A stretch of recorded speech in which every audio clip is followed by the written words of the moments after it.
Pere, pere, pere, pere, pere. Pere, pere, pere, pere, pere. Pere, pere, pere, pere, pere. Click. Hello and welcome. I'm your host Dakota, and this is the Transponder Story Network.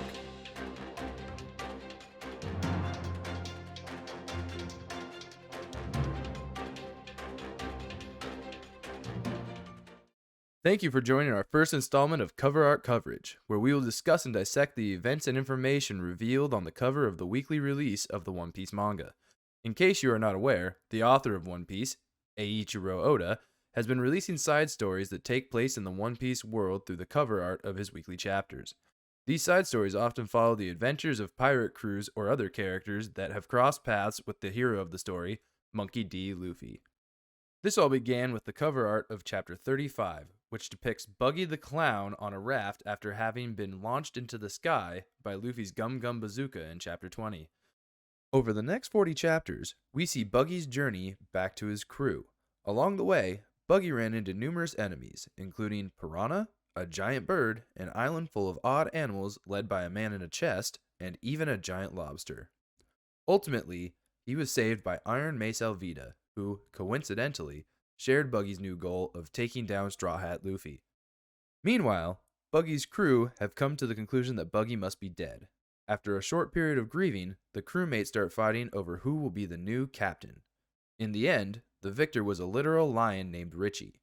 Richie's reign was short-lived, though, as he and his crew were defeated and almost eaten by an indigenous tribe. I say almost because Buggy and Alvida returned just in time to save the day. But today we are diving into the present cover art storyline that takes place in the past but has a huge effect on the future. Let me try that again. For the last time, anything you put on that prompter, Burgundy will read.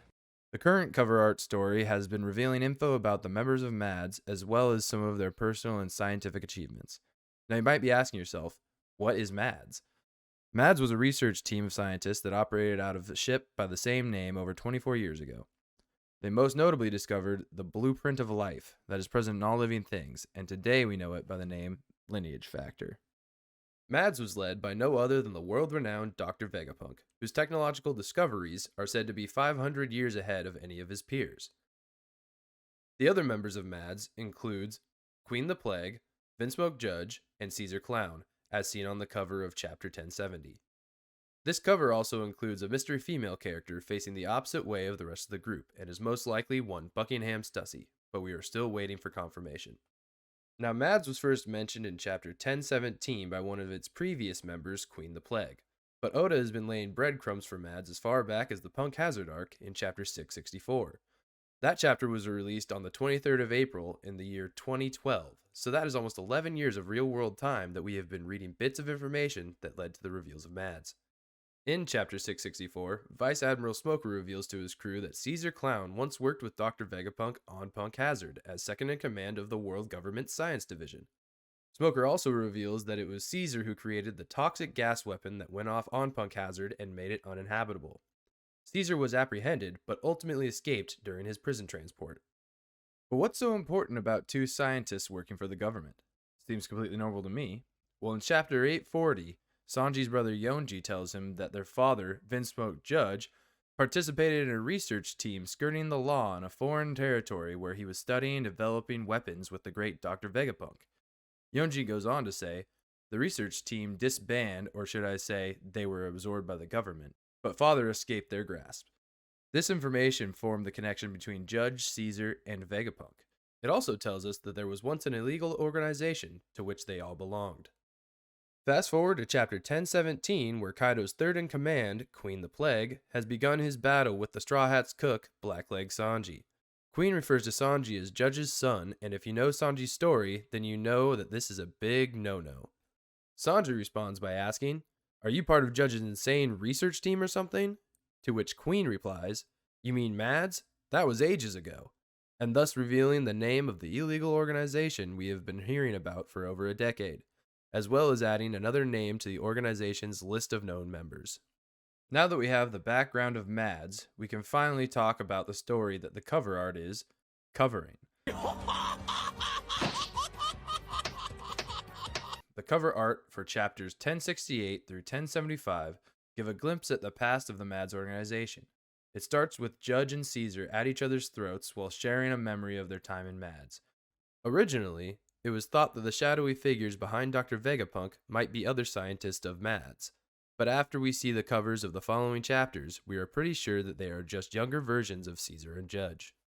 Chapter 1069 displays the laboratory/ship that the scientists worked out of.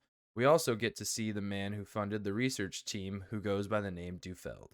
If you're wondering who Dufeld is, he can be seen in the Whole Cake Island arc at Big Mom's Tea Party. He is labeled as an emperor of the underworld as well as the Loan Shark King.